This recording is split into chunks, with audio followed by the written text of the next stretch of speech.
All right, guys. So, hey, guys, on the recording. Sorry, I forgot to hit record when we started. So we've gone through the articles. I'll post another video kind of summing up what we've done today. But right now we're looking at how much we need to or save for retirement based on a 4% withdrawal rule. And at $1 million, that would give you $40,000 a year for retirement.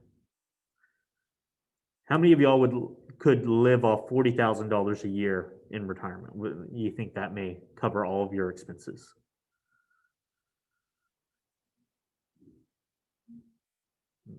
Maybe, maybe. Does $80,000 a year in retirement sound better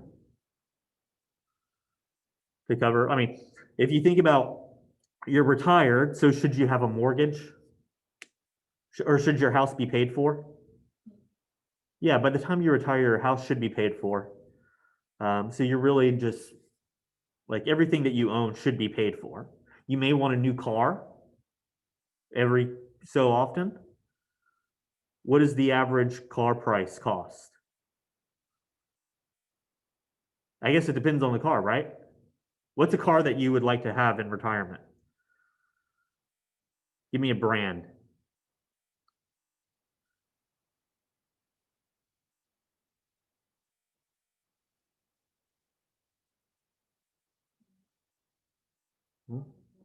No? Anybody want Lexus or Mercedes in retirement? Okay. Those are going to be about $60,000. And it's probably going to be more by the time we retire because of inflation. Prices rise. But so, you know, for $80,000 a year, you need to save $2 million, right? So I want y'all to keep these numbers in mind as y'all read the articles I'll post on Baby Boomers Financial, because this is going to be a little bit of a reckoning that I think we're going to come into as more baby boomers retire, that they've realized, oh man, I'm retiring and I have not done a good job of saving, right? Because most baby boomers have saved around the $300,000 to $400,000 for retirement. Okay, so you need to watch that. All right, let's see how much. Where are we?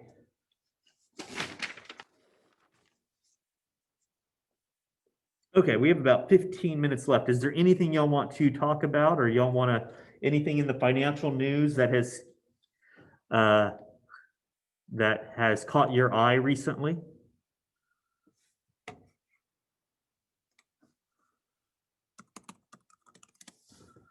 I tend to go to CNBC for my financial headlines.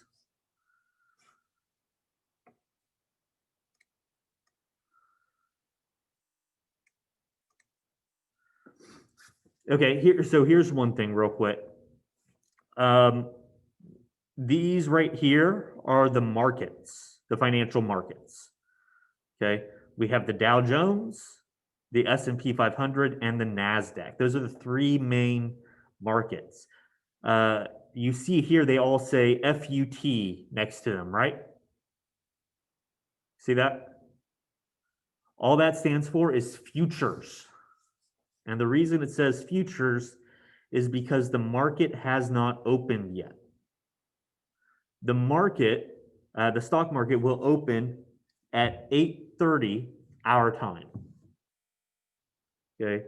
And it closes at 3 p.m. our time. So Eastern, it opens at 9:30 and closes at 4. But Central, 8:30 and 3. When the market opens, these will go from futures to regular Dow Jones. It will look like this when the market opens. Okay. So, what do y'all think of Bitcoin? What have y'all heard of Bitcoin or anything? That's been in the news a lot.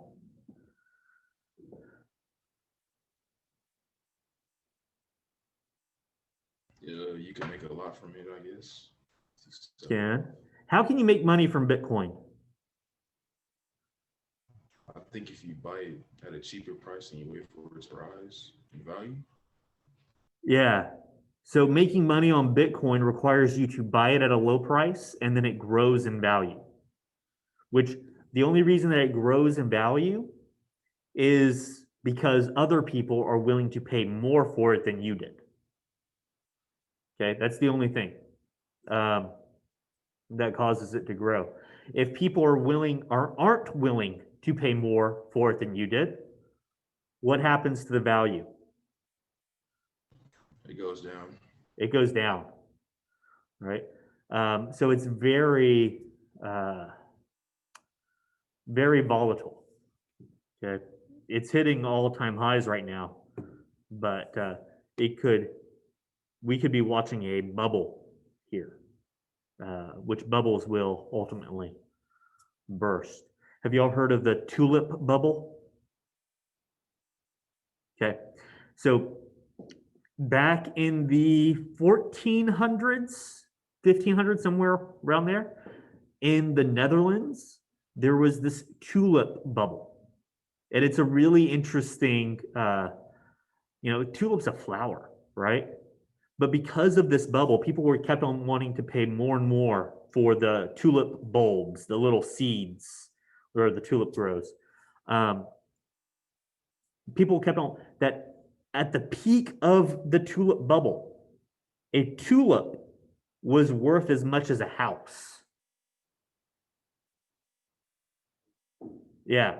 And then, so people paid a lot for these tulip bubbles or bulbs, and then the bubble burst. All of a sudden, people weren't willing to pay. It had reached its peak. And so the price fell out from under. And when bubbles burst, it's like a game of hot potato. You lose if you're the last one holding on to it. Okay. And so we see bubbles all the time.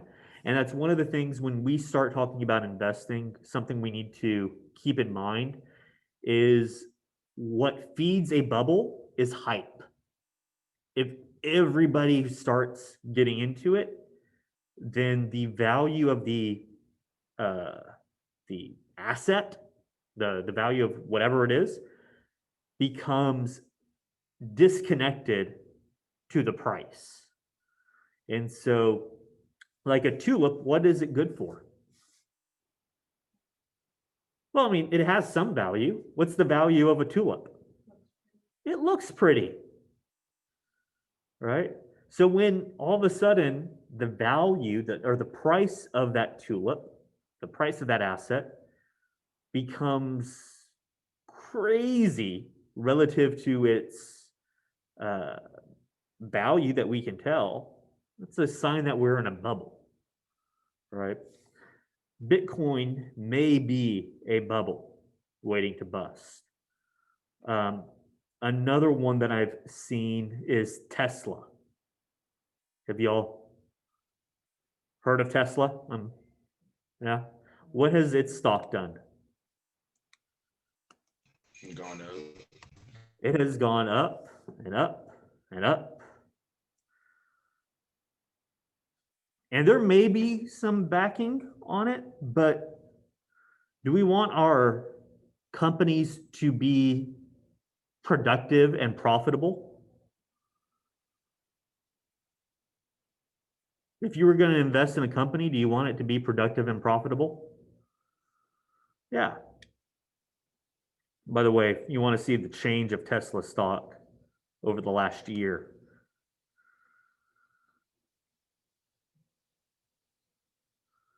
In the midst of a pandemic and a recession, it has gone from back in March $120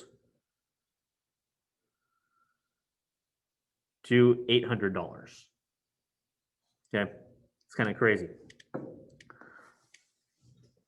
But we want our companies to be productive. This one, Tesla, is only earning 50 cents per share. So they are profitable, but only 50 cents per share. This ratio here, which I know, I mean, it can be a little overwhelming right now. PE ratio stands for price to earnings. So what is the price that it's trading at relative to how much money it's earning per share? Typically, we like a PE ratio. Historically, we've liked a PE ratio around less than 20. Tesla is currently trading at 1,683. So its price is 1,683 times more than its earnings. Just kind of crazy. So that's another one to keep an eye out on. Okay. Anything going on in the news today? The House is about to vote on something.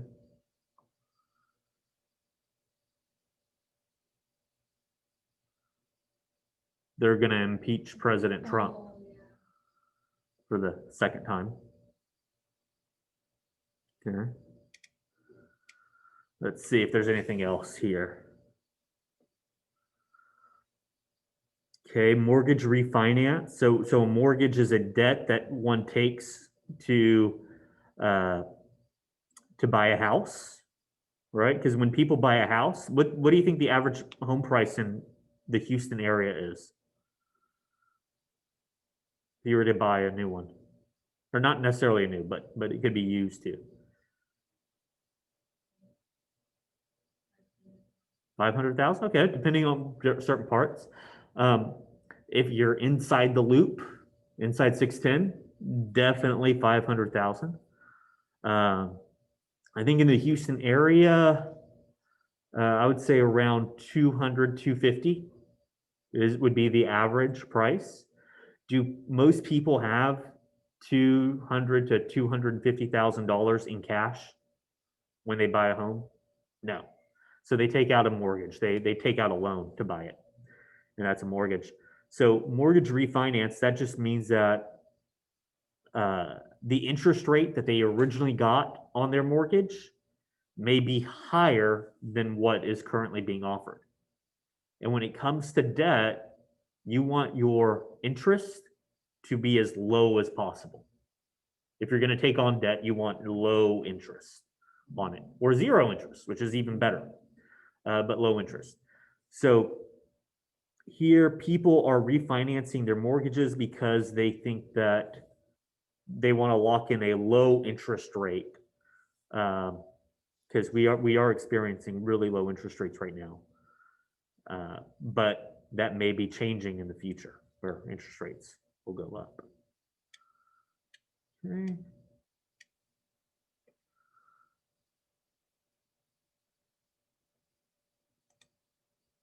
Curious on this one real quick. U.S. consumer prices increase. This is the measure that we use for inflation, the consumer price index.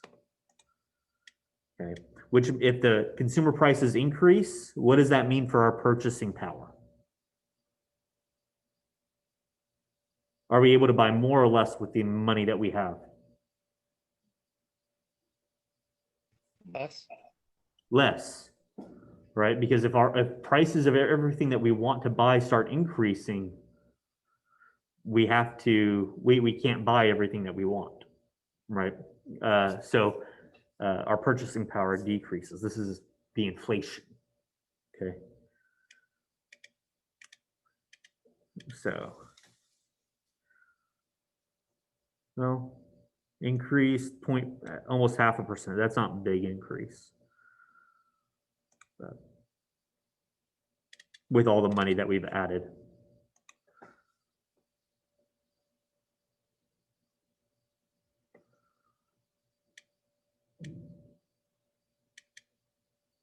All right. Well, I'm sure later on today there'll be more economic news. I was listening to Bloomberg another financial deal this morning as I was getting ready.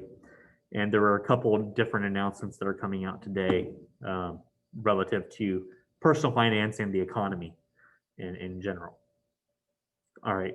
So keep your eye out for those articles that I'll post probably during third period today. Okay. So that's going to be around 10 a.m. I'll post those articles. And I'm also going to post a little worksheet kind of going through and summarizing. It's going to be on Google Forms. It's going to summarize, you'll answer some questions on the paradox of thrift. Okay, kind of looking at the relationship between the economy and our savings rates. Lecce, I'd like you to send me kind of some notes that you take from the paradox of thrift articles. Okay. All right. And we'll do the same thing with the baby boomer and retirement and emergency fund articles tomorrow, where we go through and I'll ask each of y'all what y'all thought was interesting about it, and it will be a kind of a participation grade. Okay, so for you to get the participation points, I need you to send me the notes. Okay. You want me to send it in a doc or? Yeah, Google Doc is fine. Yes, sir. Just share it with me. All right. Okay.